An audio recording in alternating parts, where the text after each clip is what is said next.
की इस प्रार्थना सभा में उपस्थित श्रीमान प्रबंधक जी, प्रधानाचार्य जी, सभी सम्मानित टीचर्स एवं प्यारे बच्चे,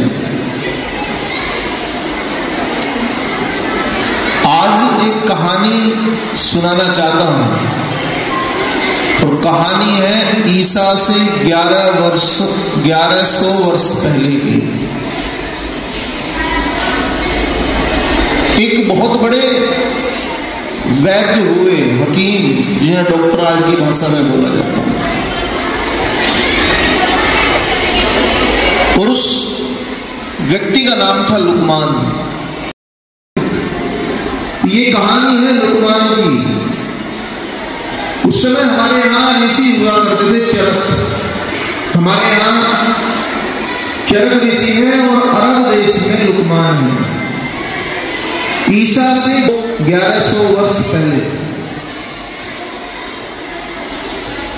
और वो इतना विद्वान है कि ये कहा जाता है कि जो पेड़ पौधे हैं वो भी उससे बात करते हैं। औषधियां खुद उसको बताती हैं कि मैं इस रोग में काम आती हूं।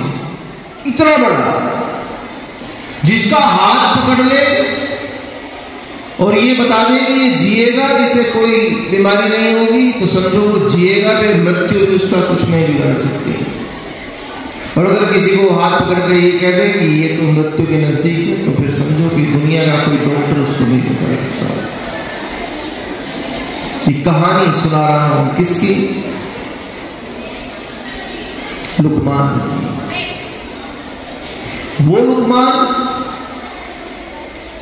जिसने एक बार भारत के ऋषि, जो उस समय डॉक्टर है चरक, उनका परीक्षण करने के लिए, परीक्षा लेने के लिए अपने किसी दूत को भेजा कि जाओ और भारत में चरक का पता करके आओ, चरक कैसे हैं।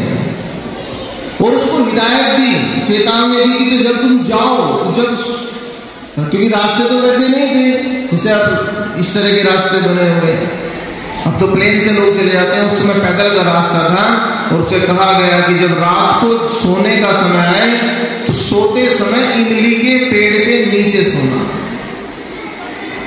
किसके नीचे सोना?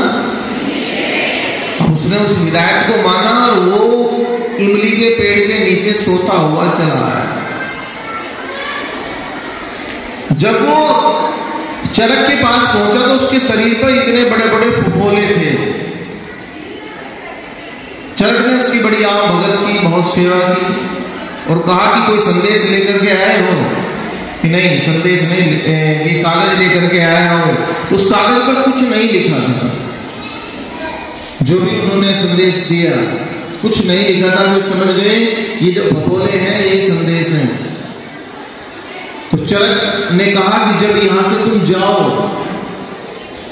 तो तुम नीम के पेड़ के नीचे सो करके जाना।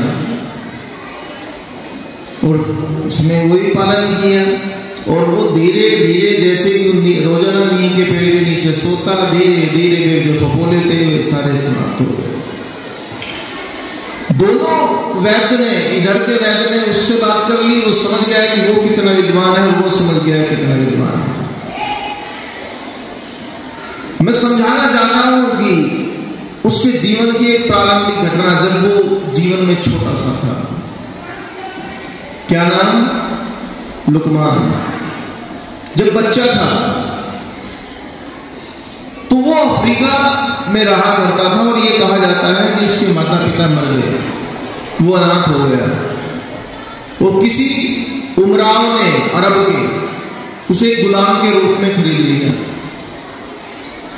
गुलाम जैसे नौकर, और अपने यहां नौकरी करने के लिए रख लिया। बच्चा 10-12 साल, वो नौकरी करता, काम चल रहा था। एक दिन, ये सुनने की चीज है, एक दिन गर्मी के दिन थे, मालिक और वो गुलाम जिसका नाम लुकमान है, दोनों बाजार में गए हुए थे और दोनों बाजार में घूम रहे थे। तो मालिक ने आदेश दिया कि जाओ और जाकर की ककड़ियां खरीद करके लेकर के आओ। वो बच्चा गया और जाकर के ककड़ियां खरीद करके लेकर के आया। मालिक ने ककड़ियां खानी शुरू की, और जैसे ही मालिक ने ककड़ी खानी शुरू की तो सारी ककड़ियां उसने वैद लुकमान को दे दी। सब तो बच्चा है, वैद तो नहीं है। और कहानी लिखने वाला लिखता है कि सारी की सारी ककड़ियां लुकमान जो भी क्यों खा गया। मालिक को बड़ा आश्चर्य हुआ। मालिक ने पूछा, बेटा ककड़ियां कैसी थी? मालिक ककड़ियां कड़वी थी। सारी की सारी ककड़ियां कड़वी थी। हाँ जी, सारी की सारी ककड़ियां कड़वी थी। तो फिर तुमने फेंकी क्यों नहीं? तुम भी मना कर देते जैसे मैंने मना कर दी ककड़ियां खाने के लिए।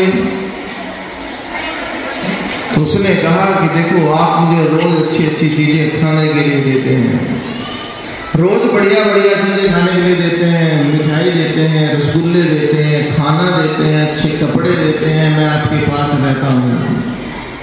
और अगर आज आपने मुझे खाने में इतने दिनों के बाद कुछ कड़वा दिया तो अगर मैं फेंक देता तो मेरी बड़ी कृतज्ञता होती।